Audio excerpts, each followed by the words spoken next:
Hello and welcome to another Escape from Tarkov video. It is going to be a 2-for-1 day on videos today because the patch notes for 0.12.7 have just dropped, so let's get into those. I'm not going to go over every little thing because that'll just give you a 13-minute video and it's not everything is important. I'm going to go over what I feel is the most important things. First off, customs expansion's happening and there is a pre-release trailer. It looks like it's turned customs into a war zone, which is fantastic. It looks great. You should go watch that. I'll link it in the comments down below, the description thing. And they're going to add a new boss, which is Sanatar. He apparently is going to be sort of a medical guy. He's going to be on Shoreline at the health resort. Apparently he's going to perform surgery really quick, tourniqueting on the field, loyal to scavs, and first aid kits. Right, so it sounds like there's going to be a bunch more medical supplies added to Shoreline. There is going to be new quests on Shoreline, and there's going to be a system for reporting suspicious players, unacceptable nicknames, game bug abusers on the post-match screen, and that is a big welcome addition. Next big thing is the improved AI behaviour. Scavs, bots are now going to pick up items. They're going to be better when they see bodies. They can pick up a second firearm. AI can now greet each other or play a scarf showing them peaceful intentions. They'll eat and drink, perform mag checks, will sprint, storm players as groups, and they will avoid dangerous places. All this sounds like to me is scavs are going to be much harder now to tell apart between player scavs and normal scavs. You know, you're going to really have to think twice, especially when you're a player scav. Is that scav that's picked up a second weapon, is he friendly? Is he a player scav? Is he going to kill me? So it's going to make that really difficult, and I think the AI is fantastic as is, so I'm eager to see where they take it from here. And the last thing for this one is the new weapons, which is a grenade launcher and a Mossberg shotgun. Looking at the footage they've shown on that release trailer, the shotgun, the Mossberg, looks pretty cool. It's a pump action in the same vein as the M870, but it just looked more powerful, more impactful with better iron sights, so I'm looking forward to that. And the grenade launcher, I hope they implement it well. I hope it's not a case of every single person is now running a grenade launcher under barrel attachment or in, as a secondary weapon. It's something they're really going to have to balance. I think it's something that might have a lot of blowback in the beginning, especially day one when 12.7 drops and everyone's running this grenade launcher. And all that's happening is it's turning Tarkov into a mortar field. Don't get me wrong, I want grenade launchers in the game, but I want them done right. And I think we're going to have to give Battlestate Games the benefit of the doubt initially, whilst they work out all the issues and problems with implementing the grenade launchers.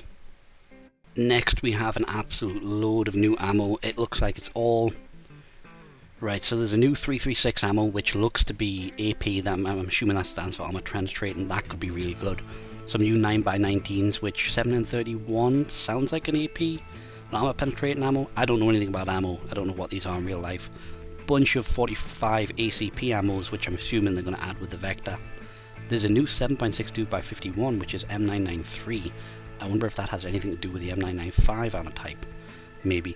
And I'm assuming the 40x46mm are the grenades, I think, or is that the Mossberg ammo? Because at the bottom there it says buckshot.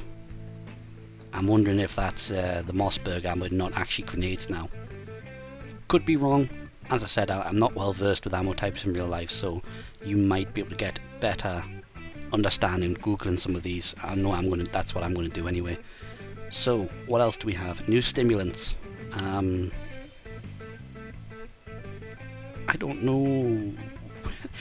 I don't know if those are real life things or something that's just been made up for the game. Either or. I think it's going to be interesting to see how they impact gameplay, whether they're going to be used.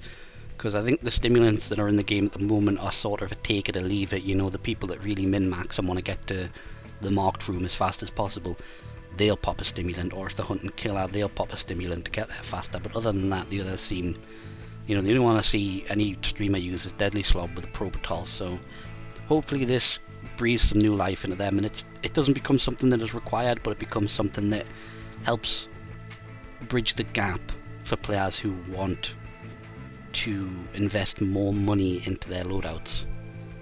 If that makes sense, you know what I mean? Like, it's something else you can use as a money sink. It would be nice if one of these, you know, maybe it acts like some sort of adrenaline where you can aim down sight for longer without losing the arm stamina, or hold your breath for longer. That would be an interesting sort of stimulant to have. Now after that we have various little tweaks. Added an additional icon for network connection status and high packet loss, so it's just going to tell you that the servers are going fucky. In container slots window, the container tag is now displayed in the header. That's good. New skill surgery, I assume that's going to be for the CMS kits. Reduce HP penalty for surgery, improve surgery speeds, that's what it does. At elite level, no HP penalty for restored body part, and maximum increase of speeds of surgery. Sounds good. New skill aim drills, increase the aim speed, decrease volume of aiming, no hand shaking at any stamina value, and reduced hands shaking during tremor and fracture. So they're going to be fantastic skills to get to level 51. Then you have the rework of the strength skill. I think it's just all base increases, but also it's going to start leveling faster. I think the intention of the strength skill rework is to make it so you start leveling strength skill whilst being, you know, overweight at a certain point. So like instead of being at 45, you're at 25 kilograms, you start leveling the strength skill to make it level more organically. Rework the endurance skill, increase feet stamina. Poor choice of words there. Reduce stamina consumption for jumping, increased holding breath time when ADS. All simple stuff, we know this. So they're just reworking strength and endurance, which is needed. And they've added 5 HP to the health of the chest zone, 80 to 85. So now be careful if you start playing again and you're round now, you know what I mean? If you're running 7N1 and you stop one tapping people to the chest, that could be why. I wonder if that is why they've changed the health of the chest slot to make those rounds less viable. And we have a bunch of optimizations, which I'm going to be honest, I'm not going to go over all of them. They just seem to be all around good things at the bottom there, and we'll move on to the next one. Now we have a bunch of fixes. Let's just go quickly see if there's anything worthwhile. The passages radars on laboratory through doors, that's been fixed. A bug that allowed you to quickly move, constantly tap and run button when overweight, that's a good one. AS-Val with the handle adapter rotor 43 is now impossible to fold. That is a good one that needed fixing. Inability to exit location via car, blah blah blah blah blah. Reconnect. I don't see anything that's massively been impacting my gameplay. No, I don't think there's anything there that's massively important. What we got next? In the flea market, searches will be updated if you delete an item. Yeah, they're just all little fixes. I don't think there's anything massive like, you know, the ammo bug and whatnot, or the full auto bug that I can see. After that, we've got fixes in the weapon presets, which are, I think, really needed. Right, I think by the look of them they have fixed that bug where people would put down massive amounts of a certain item that aren't purchasable at a really low price to mess with people trying to buy presets, which is good that they're cracking down on that form of grief. And it's not fun to try and build a preset and you can't buy that item from the flea market because some, you know, arseholes decided I'm going to put on 60 billion RK3 pistol grips that no one can actually buy at a really cheap price, so that no one can actually outsell. So it just fixes that, which is good. And there's fixes in the hideout.